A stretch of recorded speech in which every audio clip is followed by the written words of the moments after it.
Mais la personne que vous voyez quand vous vous regardez dans le miroir est la seule personne à laquelle vous ne pouvez pas mentir. J'essayais de faire en sorte que les gens s'intéressent à moi, mais qu'est-ce que c'est pathétique. Donc j'ai commencé à me tenir responsable. Comment je vais me comporter aujourd'hui? Comment je me suis comporté hier? Et si je repérais chez moi un trait de caractère dont je n'étais pas fier, je l'écrivais sur un post-it et je le collais sur mon miroir. Et je ne le retirais pas tant que je n'avais pas résolu le problème. Et donc, si on avance jusqu'à ma dernière année de lycée, je m'étais complètement réinventé.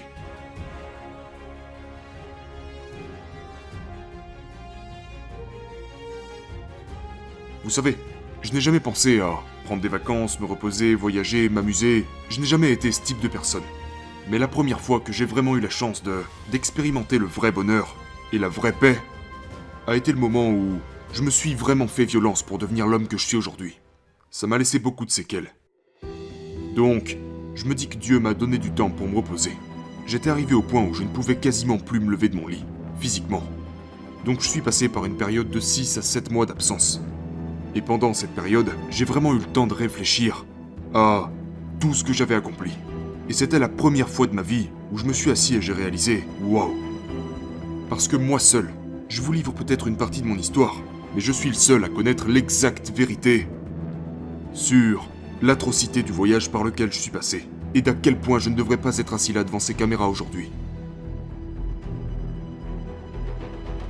Donc ce qui m'apporte de la joie et du bonheur, c'est de prendre du recul et de penser à tout ce que j'ai accompli.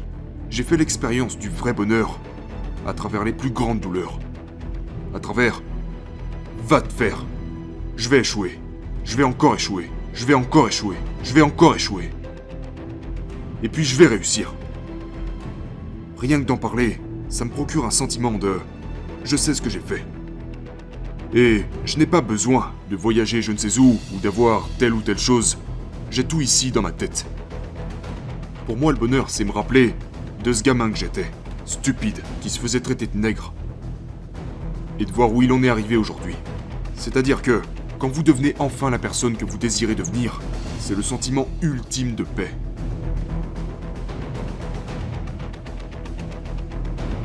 C'est de me souvenir de toute la souffrance de mon voyage, sachant que je n'ai jamais abandonné, que j'ai été guidé par quelque chose sur Terre. J'ai été guidé par une force supérieure. Et je l'ai écouté. J'ai emprunté le chemin avec le plus de difficultés. Talent non requis.